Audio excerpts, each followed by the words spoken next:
It is that time of the week again.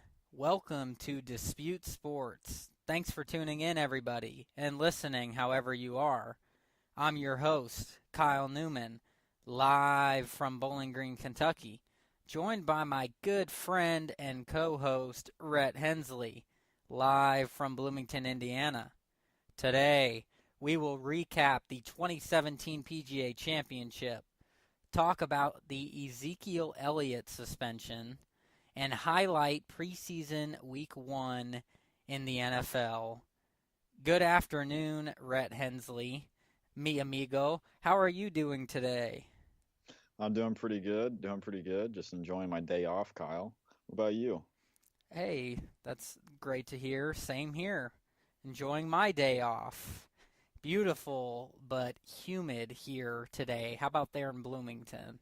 Oh, I'll tell you what. So I changed my brakes earlier today, and it was a 15% chance of rain.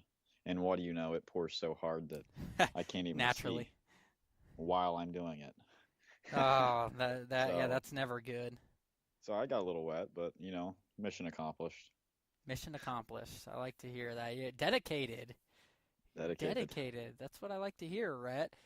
Well, let's get into a loaded show today because we had a lot happen in sports this last week, and we're starting with the last major of the year, Rhett. It's over. Golf, It as is. far as majors, is over for 2017. The year ended with no Tiger in any of the majors. We, we, Wow. we don't know what will happen with that. Will he be back next year? Well, we'll see. But we do know that there was another first-time major champion at the PGA Championship. No, Jordan Spieth was not able to complete the Grand Slam. We'll get into that. It was the 24-year-old Justin Thomas getting his first major victory, but this was his fifth win on the PGA Tour, Rhett Hensley, and he comes from the same class as Jordan Spieth and Ricky Fowler. They're all good friends, as you might have seen at the trophy presentation. Ricky and Jordan were showing him some love, and that's great. But 8 under, Justin Thomas wins the PGA Championship by 2. What did you think about Justin Thomas's performance in getting the first major for himself? I'll tell you what, Kyle, after that first round, was shooting a 73, he really kicked it in gear. That round two, he shot a 66, round three, shot a 69, and round four, he shot a 68. He really stepped it up after that first round, and he really deserved that win. Yeah, he really did. And this young golfer got this victory before the age of 25, and that's what everybody was talking about with Jordan Spieth. Was he going to be able to do it? Was he going to be able to complete the Grand Slam? The PGA Championship was the only tournament he had not won in his career. And would he be the youngest player ever beating out Tiger Woods to complete the Grand Slam at 24? No, Rhett, he didn't. In fact, Jordan Spieth really petered off. He struggled in this one. He finished tied for 28th at 2 over, and really into the weekend he was out of it. And it didn't help that Justin Thomas, Hideki Matsuyama, and these players were running away with it. But what do you make of Jordan Spieth's rounds at the PGA? Well, Kyle, I mean, it wasn't the best. I think one of his worst rounds was like a 75 um, during the PGA Championship, which wasn't great. He really struggled all around, and so did Jason Day, and a couple other ones. Your man Ricky Fowler was up there, which was pretty Yes, impressive. You called it almost right, my Kyle. pick. I'll get into Uh, that in a second. but yes, Jordan Spieth did struggle. It was unfortunate to see. Would have liked to see him pull something off. Yeah, yeah, I would have liked to see it too. I was rooting for that, and as I mentioned, I was rooting obviously for Ricky Fowler too, one of my favorite golfers. He did not get the victory. He was my pick. He finished tied for fifth at 5 under. Rhett, this now makes for Ricky Fowler. This now makes his 7th major championship where he has a top 5 finish. That's happened 7 times in the majors. What is it going to take for Ricky Fowler to get over the hump? It's going to be more consistency throughout the tournament. He struggled right between the middle. He played his best rounds On the first Sunday. round, and then on Sunday also on the 4th round, shot a 67. So, just can't shoot those 73s. That would have definitely put him in place if he would have shot a 70, would have tied, which would have made it a lot more interesting, Kyle. It would have. I'd like to see it, and I'm going to ask the question: will Ricky Fowler break through? I'm not just saying eventually. I'm going next year, 2018. Will he win his first major with 4 tries? My answer is yes. A guy can only get so close before finally winning it. It's like Sergio Garcia. My prediction, Exactly. Rhett, is that Ricky will win 1 major this next year. What about you? Kyle, I think I could see it happening. He's so close, and whenever you see competitors out there getting this close, you feel for him. But I really think that Ricky Fowler will end up getting over that hump and snagging at least 1 major. Yes, it would be nice to see for sure. Well, Patrick Reed and Francesco Molinari and Louis Oosthuizen, who sure made a heck of a surge on Sunday, they finished tied for second at 6 under, so 2 back from the 24-year-old champion Thomas from Louisville, Kentucky. And your boy, I say your boy because you picked him too late, right? Hideki Matsuyama, 5 under. He had a top 5 finish with Ricky Fowler. He's been close. He had a good tournament. But your boy really is Rory McIlroy, and that is who you picked to win this tournament. And Rhett, he showed signs of maybe being able to hang around there, but he did not finish well. Rory McIlroy tied for 22nd at 1 over. That's kind of where he's been these majors this year. He's been consistent. He's been a scratch golfer, but not good enough to win. What do you make of Rory McIlroy not getting it done in his round? I think it's more of a short game issue, and that final round, he really made a push. He shot a 68 compared to a 72 on the first and second round, and then a 73 on the 3rd round. But yeah, he just struggled. This is a place that he's usually pretty good at, Yes. and not this time. No, not at all. Well, last year's champ, Jimmy Walker, missed the cut. He's really been struggling this year. Jason Day was runner-up last year. He had himself a top 10 finish, tied for 9th at 1 over. But I want to talk about Jason Day, Rhett, because he was in position to win this tournament. He was only 2 or 3 back, and then it went south quickly with a double bogey, and then from then on a bogey, and boy, he just could not recover. It's like he had the yips. The announcers were saying that. What's going on with Jason Day right now? Yeah, his round on Sunday, he shot a 70. I think it's more of his round on Saturday, shooting a 77. That was his main problem there, Kyle. Yeah. That's not going to win you a tournament. That's really what tanked that for him. I think that he would have, if he would have got over that hump without that double bogey, that can definitely do it to you, send you in an emotional spiral. But Jason Day, I think he'll get off that horse and do it again at the next one. Yeah, for sure. All right. He's a guy that can shake it off really easy. Yeah, he can because he's talented enough and has won a couple times in the majors. Exactly. So I expect him to, but he sure collapsed. I want to talk about Phil. Right, Phil missed the cut. He went 11 over. He's continued. This is just the continuing trend this year in 2017 for Phil Mickelson. What is going on with Phil? Kyle, who knows? It could be, it could be coming down to the end of his PGA, his run. He's just struggled for quite some time now, and it's not a short game, Kyle. It's not a short game. The man just can't keep it in the fairway. He's kind of all over the place, but you know, Yeah, well, kind of a I struggle. do. Here's the thing. Here's what I think we're seeing. Father Time is starting to catch up to Phil Mickelson. Exactly. He's 47 years old. Same. He comes out of the same class as Ernie Els, is also 47.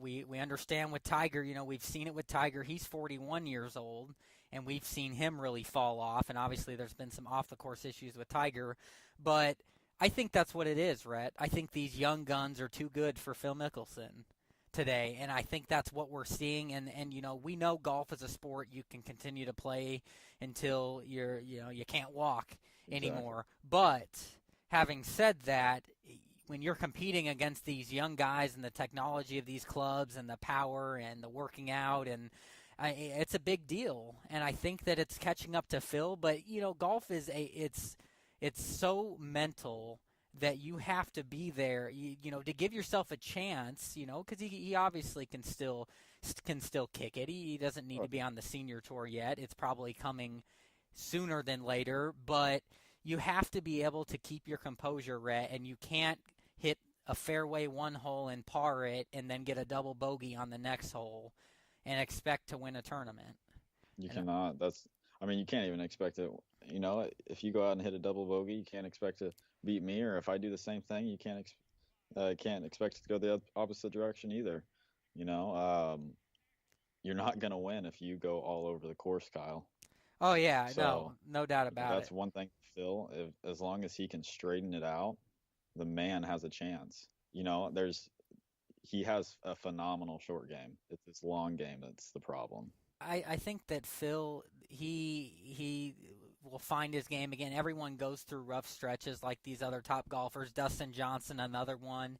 He didn't have a terrible tournament. He didn't have a great tournament. I think he finished right around that even par mark or one over. But it happens. And this is my final point on this, and we'll move on, Rhett.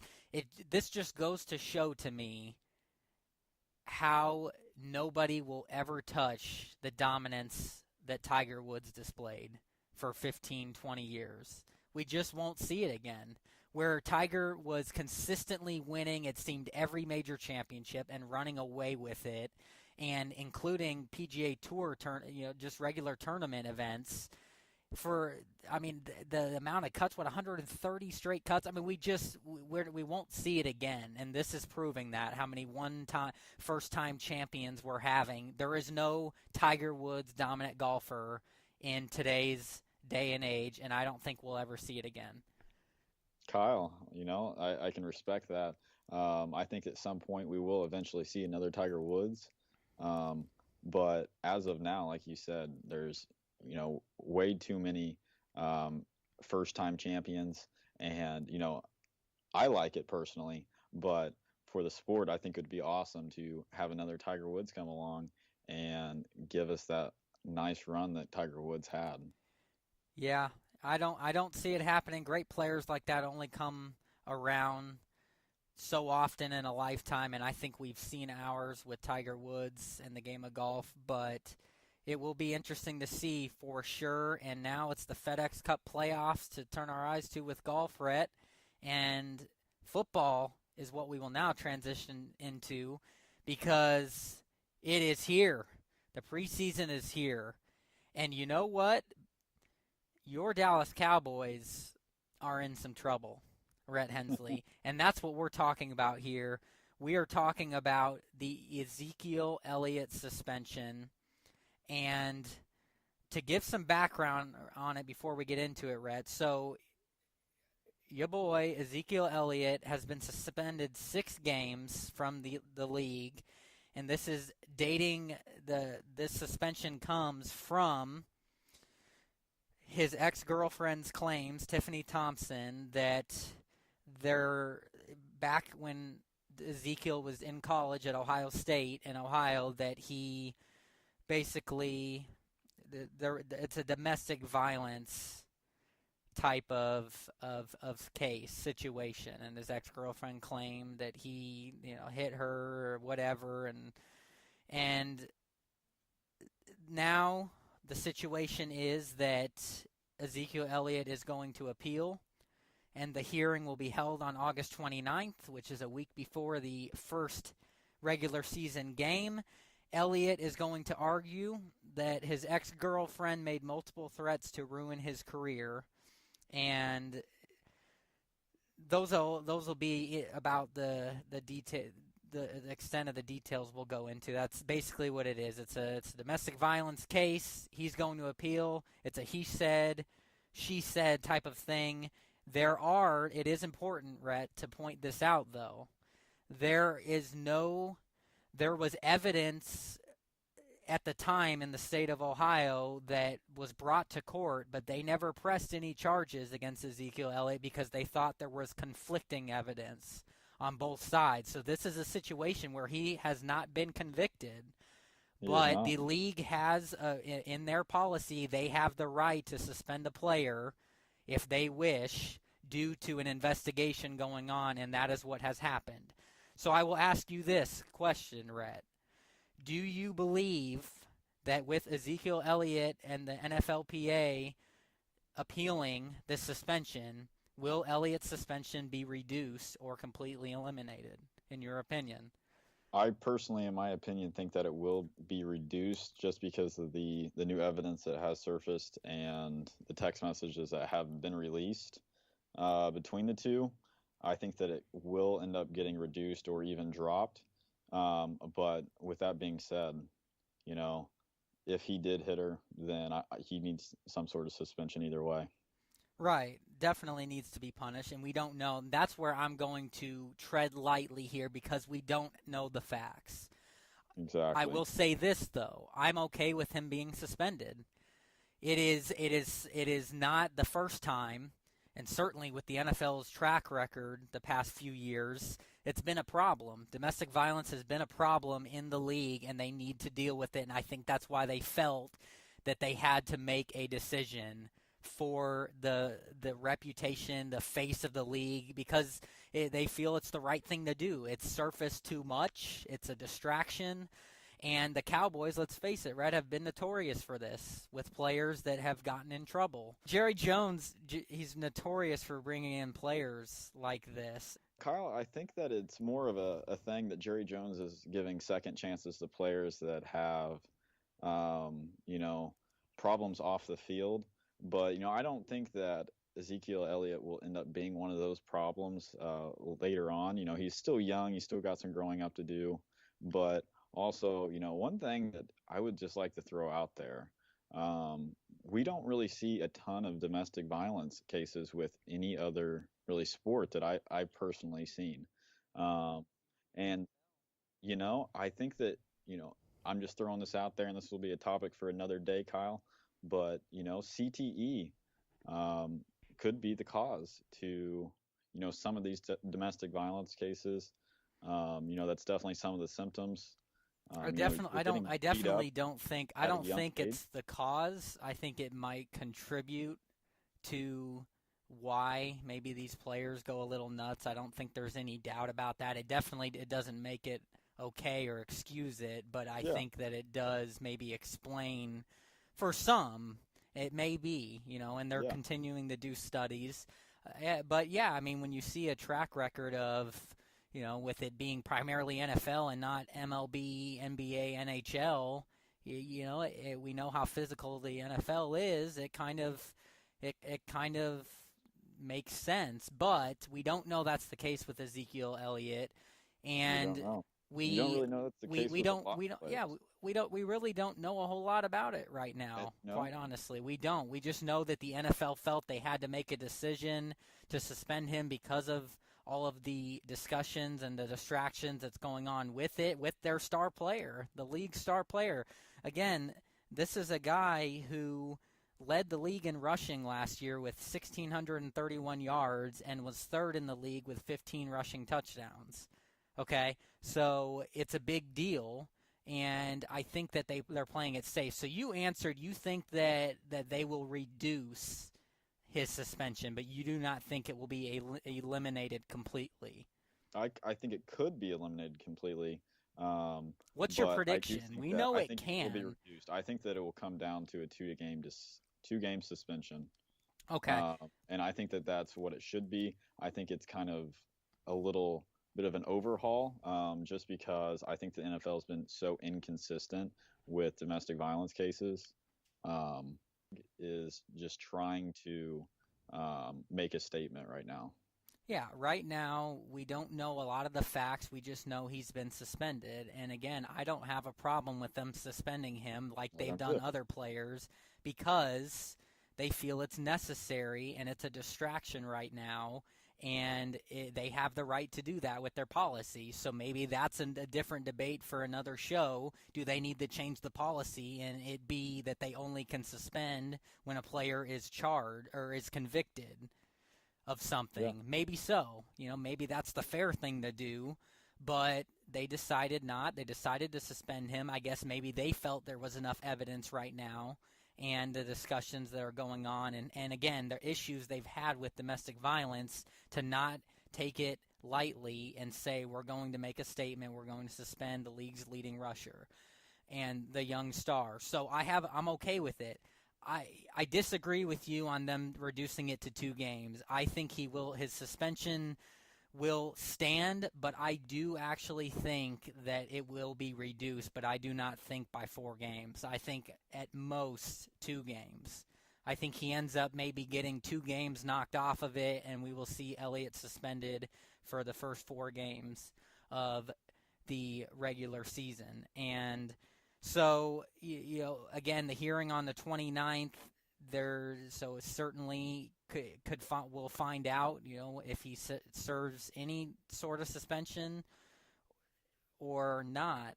But I can tell you one thing, Rhett Hensley, this is a big deal for your Cowboys because without the leading rusher, in the backfield, Dallas has veteran backups Alfred Morris and Darren McFadden. Now, granted, some pretty decent backups there. Alfred Morris was very successful a couple years ago in Washington.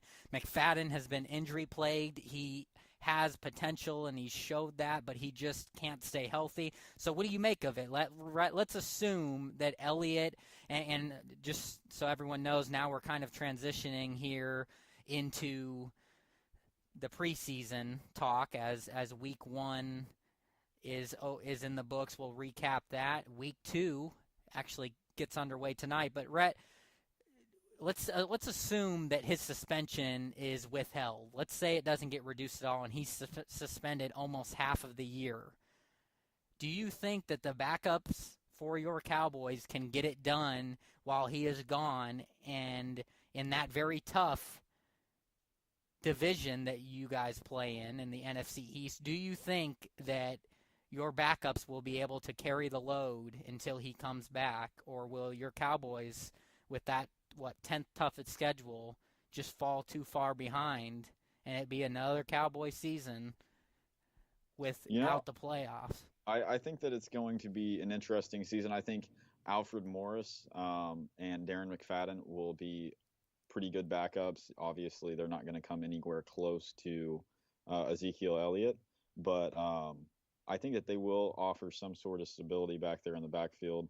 And having Dak Prescott as a quarterback, he is just he's so poised. He doesn't fall under pressure, and hopefully we can continue to see that this coming season. But I think that they will be fine in the backfield for a few games for sure.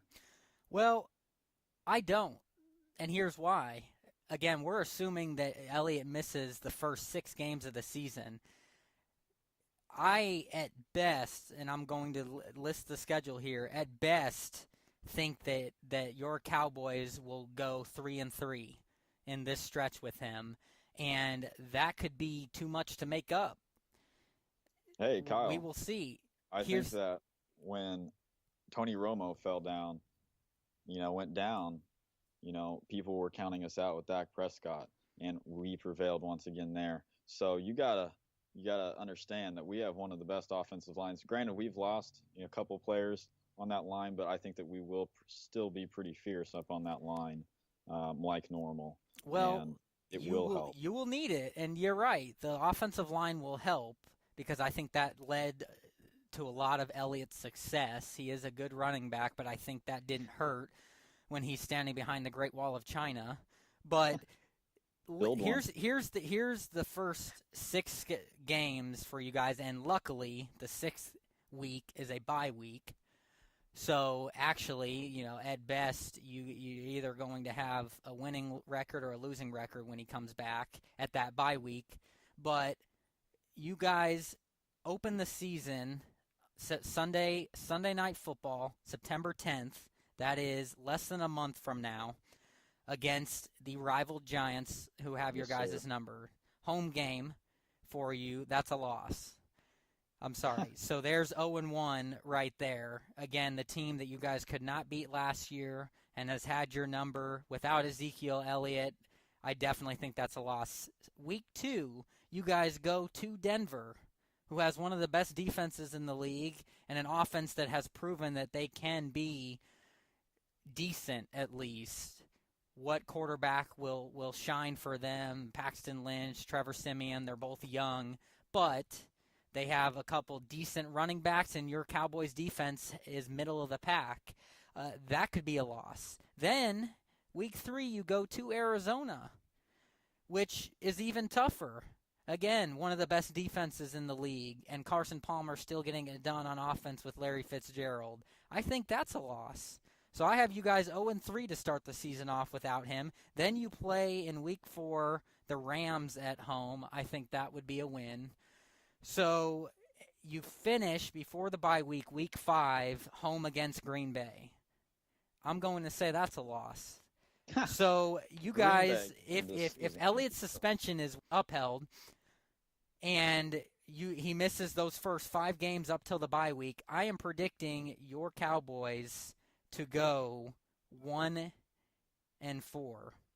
That is too deep of a hole, in my opinion, for when he comes back to be able to make that up, especially when the first few games after the bye, despite the 49ers, the first game back, you guys play at Washington, home against Kansas City, at Atlanta, and home against the Eagles in another key division matchup. Tough stretch when Elliott would have missed 6 games. Yeah, I mean, you gave a pretty decent prediction, I guess, if you're looking through the eyes of you.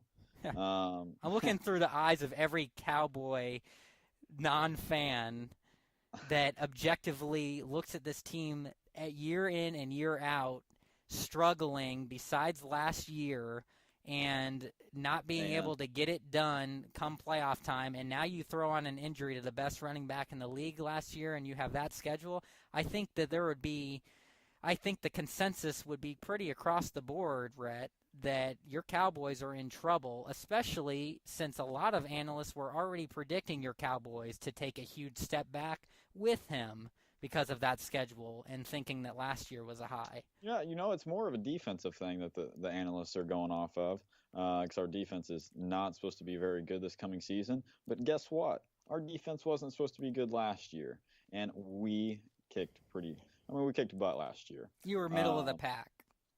It wasn't a great defense. Well, I mean, did we finish at the top? We did.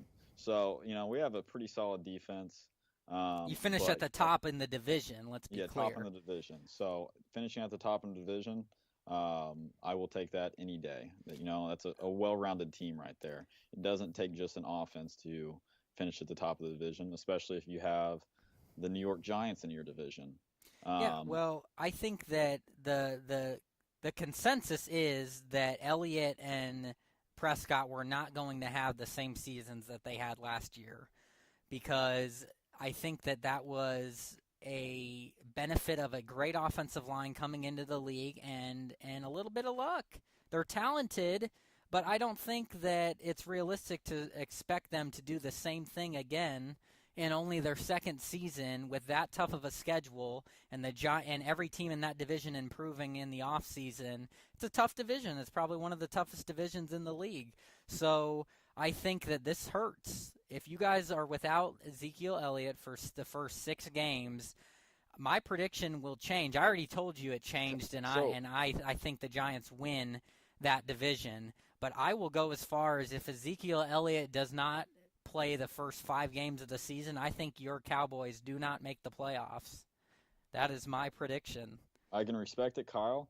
And you said something about luck, and that's an interesting topic.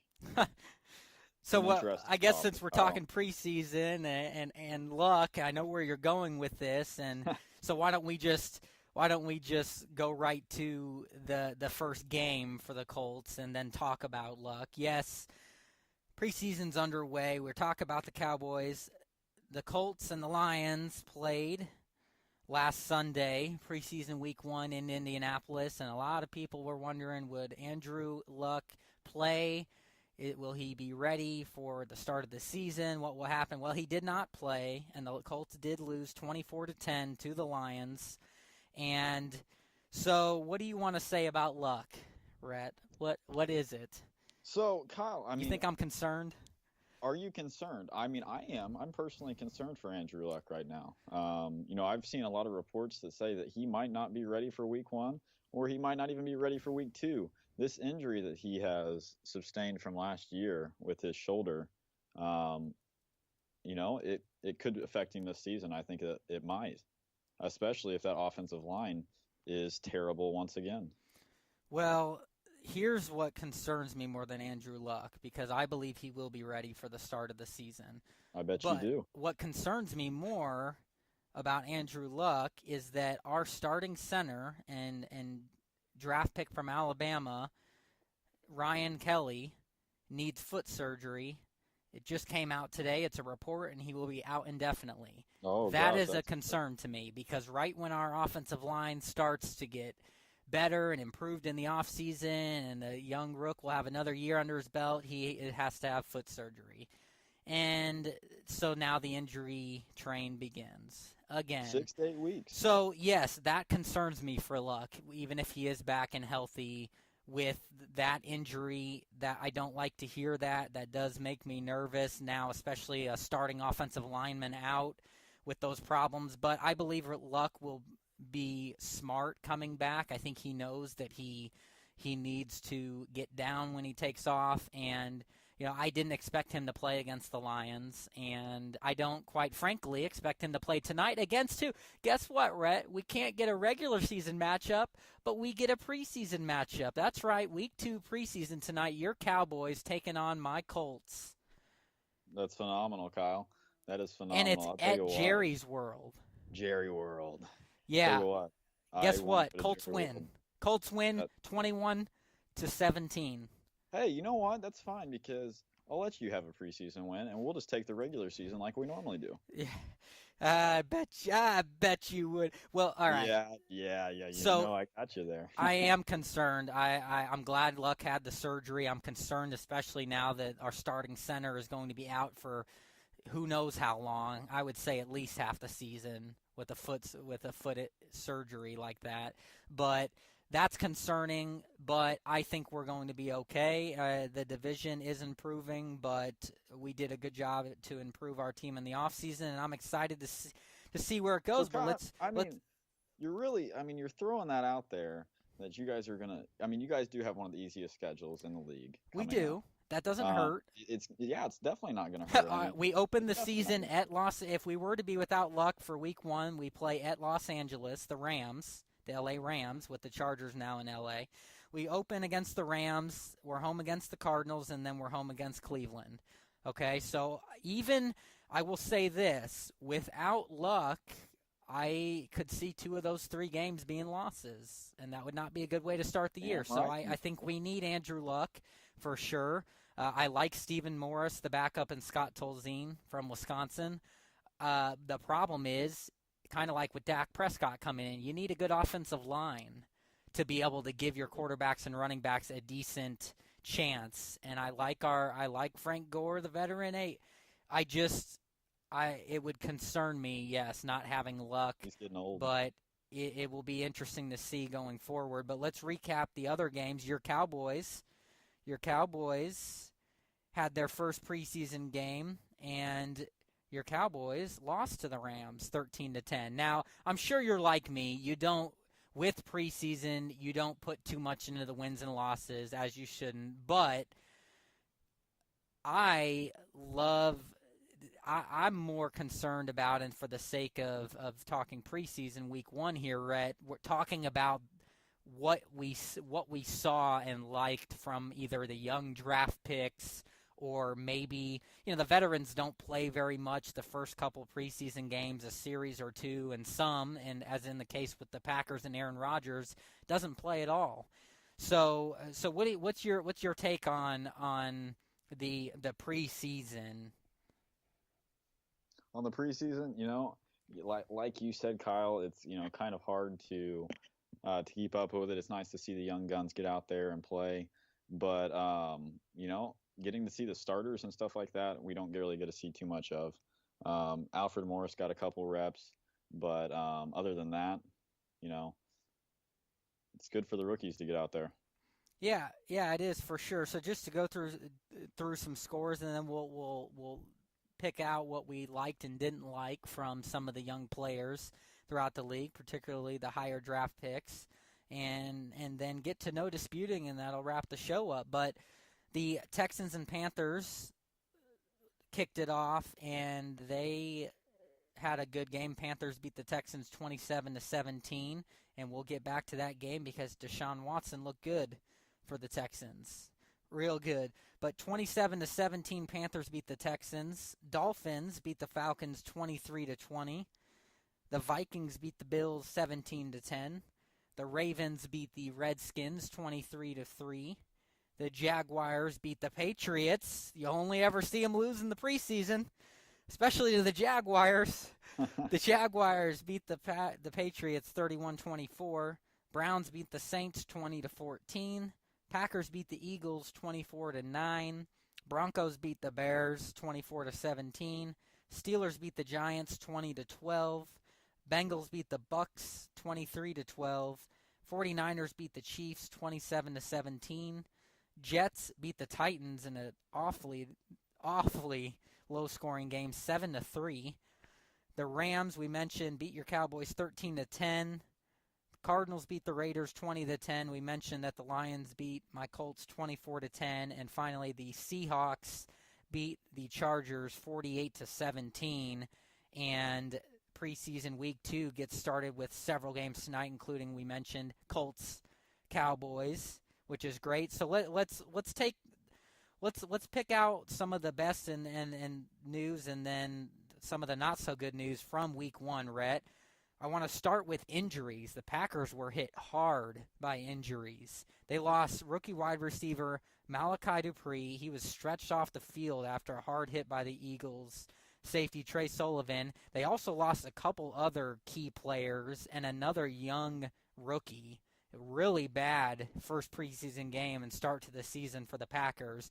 Vikings running back Bishop Sankey, he suffered a right knee injury against the Bills, so that's not good. He'll have an MRI tomorrow. Dolphins linebacker Raquan McMillan, he was the team's second-round draft pick. He tore his ACL in Miami's win over the Falcons. And I mentioned another key player, so Packers cornerback Demarius Randall, he suffered a concussion in the first quarter against the Eagles. So not good there with the injuries, Rhett, and especially I look at the Vikings situation without Adrian Peterson. They're putting all their eggs in the Dalvin Cook basket, the stud from Florida State. And then they get another young player in Bishop Sankey who gets a right knee injury that doesn't look good in a division that has been owned by the Packers for years now, but each team is getting better. Not good news there for the Vikings, but several injuries. You don't like to see that. No. In week 1 of the preseason, let alone, you don't like to see injuries at all. But that early, I think that's why a lot of coaches believe, one, that the preseason schedule should be reduced or eliminated completely. Either take 4 games and make it 2 preseason games, or eliminate it completely. And that's why teams don't play their starters, Rhett, more than a series or 2. So what do you make about that? Do you agree? Do you think it would be good for the league to reduce the preseason games or eliminate it completely? I think it would be good to reduce it. It's nice for the young players to get out there and, get a couple reps.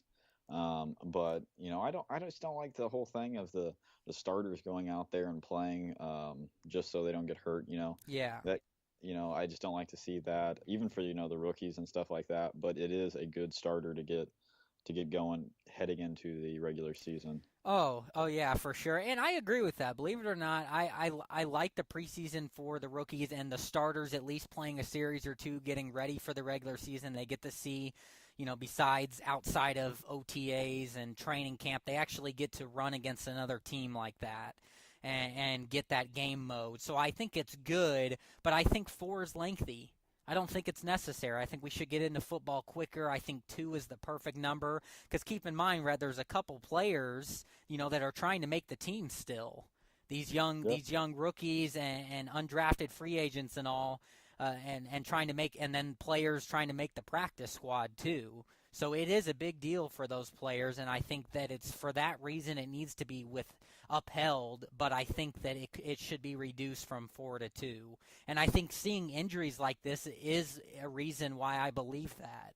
I don't think, it's so unfortunate these players get all ready all off season, and then in the first preseason game they're out for the year. Yeah, That's it's unfortunate. It's the never good to problem. see an injury. But it's something that they got to deal with, and hopefully that they will take a look at it in the future and possibly, cut down the preseason games in general. Oh yeah, for sure. So let's take a look at some of the players that did really well, Rhett. I'm looking right to my Bears You should, because I have to look man. to You did Chicago good. despite the loss. Look, Mike Glennon, the quarterback they bring in and say is the starter, on his first pass throws a pick six in triple coverage. Boo! Oh my gosh, already hearing it at Soldier Field. So what does that mean? All that pressure on Mike Glennon means Mitchell Trubisky. The number 2 pick that the Bears drafted up for, felt really high on, and I said from the beginning that I liked the pick. Boy, did he come out and shine. He went 18 for 25, 166 yards and a touchdown, no interceptions, ran 3 times for 38 yards. Really showed his scrambling ability. Rhett, this is what Mitchell Trubisky can do, and I don't think people realized it because he didn't play a whole lot of games at North Carolina in college. But you got to see, I get it, the first preseason game, not going against the first defender, the first defensive teams. I get it. I don't care. I think it's impressive that he came out with all of that pressure and played this well, and you really got to see his mobile ability like a Dak Prescott, an Andrew Luck. He has that ability. Mike Glennon cannot offer the Bears that, and because Trubisky offers that and he's a big quarterback, the Bears got to see just what he can offer. The Broncos had no answer for him, and quite honestly, Rhett, if he had come into the game and played terrible, everybody would be ripping him for that. Oh, see, you shouldn't have drafted up for number 2, Mitchell Trubisky there. But he didn't. He played well. I'll be curious as the second preseason game is about to begin for the Bears this weekend, how he plays. But I was very impressed with him Oh against the yeah, for sure. Broncos. Yeah, for sure. With not getting a turnover or getting sacked, that's pretty impressive. But one thing I'd like to say, Kyle, head coach John Fox said something just stupid, stupid, stupid. He compared uh, the Trubisky hype to Tebow mania. To Yeah, Tebow mania. I I do saw not like. that. I do not like it. I think that I think he was talking about just in general, when Tebow was taking the league by storm and a great story, and that he was a fan favorite, But and that's great, and I love Tim Tebow, and that's, but yeah, the comparisons, I don't agree with that. I mean, look, Trubisky, first of all, Tebow was very successful in college, won a Heisman Trophy and a national championship, yeah, and coming into the league, had that background, and we didn't know from Mitchell Trubisky, and I don't think it was a different scenario. I think he's talking about, the pressure Trubisky has to do well, and when he does in the first preseason game, that everybody's going crazy about it, and so I can see where he's going with it. But, I don't agree. I mean, look, it's early here. We need to see more from him. And I think he first of all, I love Tim Tebow, but Trubisky has a lot more, he has a much higher, much more potential, I should say, than Tim Tebow had at the quarterback position. And more of a true quarterback. So I see what you're saying with that. I don't know if Fox needed to go there, but how about so moving on from the Bears? How about Browns rookie quarterback? I know the Browns have been searching for a quarterback since you and I were born, Rhett, and they saw their rookie Deshaun Kaiser from Notre Dame look good, and they have not to mention that they have it's another complicated quarterback situation because Kaiser was in a training camp battle with Cody Kessler and Brock Osweiler, and he looked sharp against the Saints. He went 11 for 18 for 184 yards, and he threw a 45-yard game-winning touchdown pass late. What'd you make of Browns quarterback Kaiser? The Browns need it, man. The Browns actually did pretty solid in this draft, and I think that he could have potential to start this coming season for sure. Yeah. He's played it pretty decent this preseason so far, and might be time to give the kid a chance because tell you what, the Browns should just mix and match with whatever they want. Oh, it's insane, Rhett. There was a stat, and I'm going to make a guess at the number. I don't remember it exactly, but since 2000, the Browns have had something like 17 or 18 different quarterbacks. I mean, does that put it into perspective? I mean, do you not feel bad for a team after a while? Like, I don't like the Browns. I mean, obviously, Colt's and a Bears fan. You're a Cowboys fan. I almost want the Browns to do good just because they've sucked for so long. I mean, It was like the Raiders. It was the same thing with the Raiders, and they've turned their franchise around. I mean, the Browns, who have had good defenses, but have had lousy offenses. And you just wonder when will it change, but it was good to see that for them for sure. So I want to mention this player too, another player who was in the headlines for domestic violence, Joe Mixon, the running back from Oklahoma. He made his preseason debut for the Bengals, and he made 3 defenders miss on his first reception against the Buccaneers. And he looked very patient on the next play. He waited for a hole to open. And then got a nice gain. So he's still the backup on the depth chart. Jeremy Hill remains the starter. But because Mixon has some really, really good skills that I don't think people realize because of what happened in college, very good running back. If he can stay healthy, it would not surprise me if he becomes the Bengals starter. Joe Mixon looked good. Kenny Golladay, the wide receiver from the Lions, this rookie looked really good. He had 3 catches on Sunday. 2 of them were touchdowns, and they were very impressive catches. And on a day where Matthew Stafford did not look so good, Kenny Golladay did. So good rookie performance there. The 49ers, Solomon Thomas, Reuben Foster, defensive players there. They looked good for the 49ers defense, who desperately need that good defense that they had going when they went to the NFC Championship game with Colin Kaepernick, because that offense has been pathetic, Rhett Hensley. So if they can have some good signs on defense, maybe they'll have a chance to do something on offense. And Reuben Foster, the Niners head coach, has already named him a starter as a linebacker. Oh, yeah, this player was impressive. Basically, anybody that comes out of Alabama, you can bank on having a good NFL career. And well, 'cause they have such a freaking great facility, too. Yes, they do. Yes, they do. And he was one of those players. All right, I mentioned Deshaun Watson earlier, Rhett. I want to talk about him again. The Houston Texans, they drafted Watson in the first round with their pick. I think it was the 13th pick, maybe, right around there. Deshaun Watson looked good.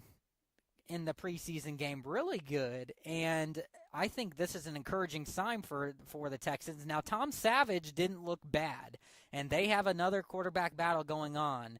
But I can tell you one thing: it's very similar to the Trubisky and Glennon situation in Chicago. Deshaun Watson offers the Texans what Savage does not, and that is the scrambling ability, that multi-threat. My prediction, Rhett, Deshaun Watson will end up starting for the Houston Texans.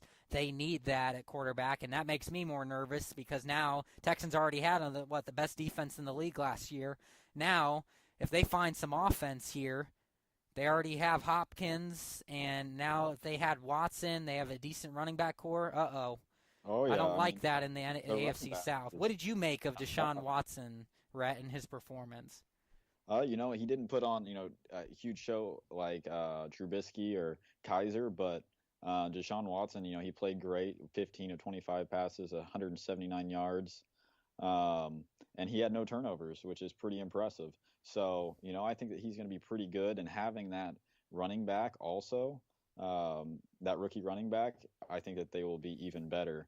That rookie running back had 76 yards on only 9 carries. It's not too bad. Not too bad.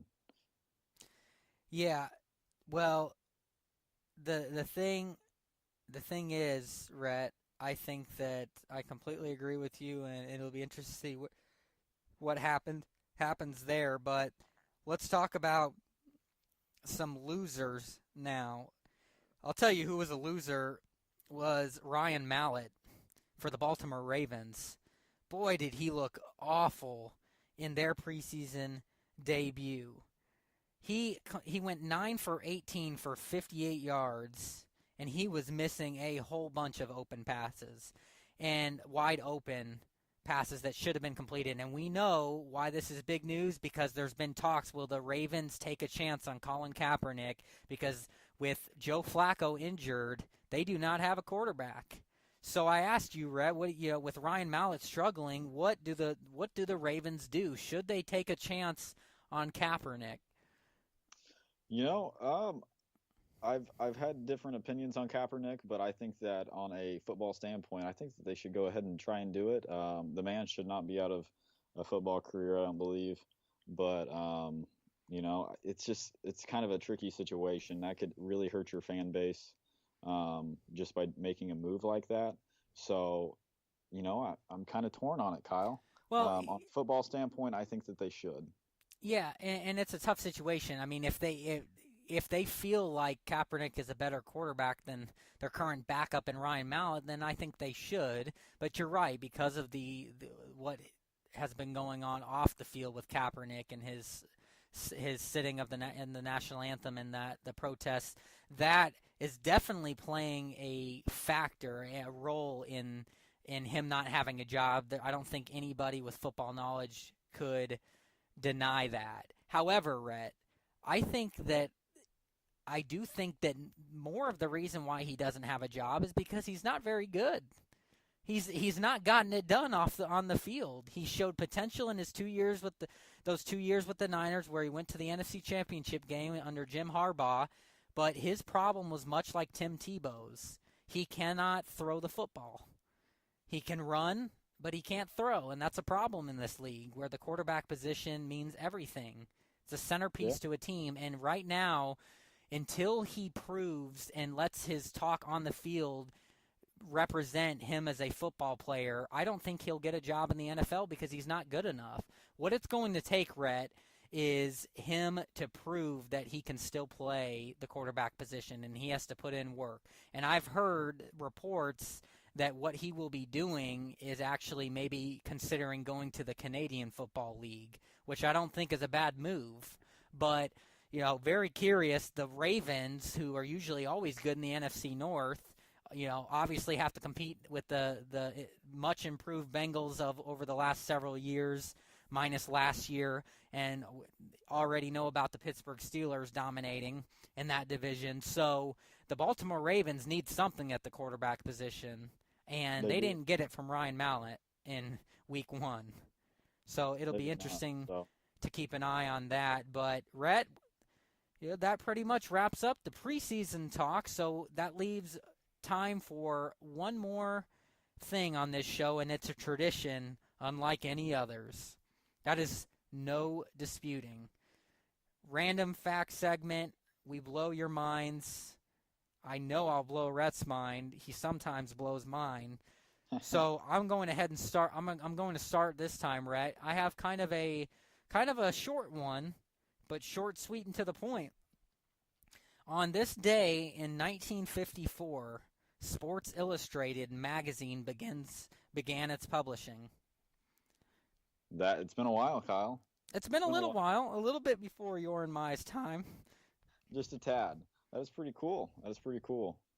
I did not know that, and so your mind was blown. Good. My mind was blown. I'm glad. So, Kyle, I'm going to give you mine. Hit me with it. My fact is actually for tomorrow, on August 18th. Oh, that works. But it's going to be for the Boston Celtics. Larry Bird announces his retirement from the NBA after 13 seasons. Bird joined the Celtics management as a special assistant to the Celtics senior executive vice president, David Gavitt. Wow. The hick from French Lick, Larry Bird himself.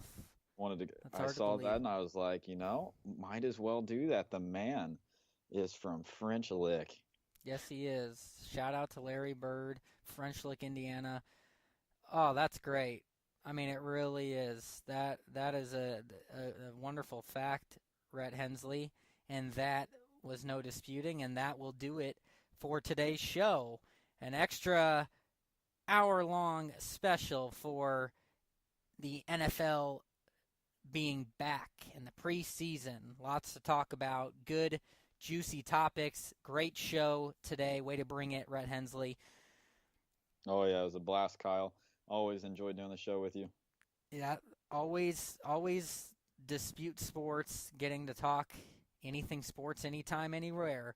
And we will be back at it next week. But that does it for today's show. Thanks for listening, everybody.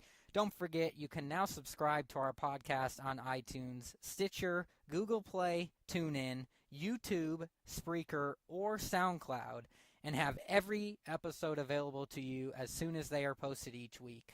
You can also catch all of our podcasts on our website, DisputeSports.com.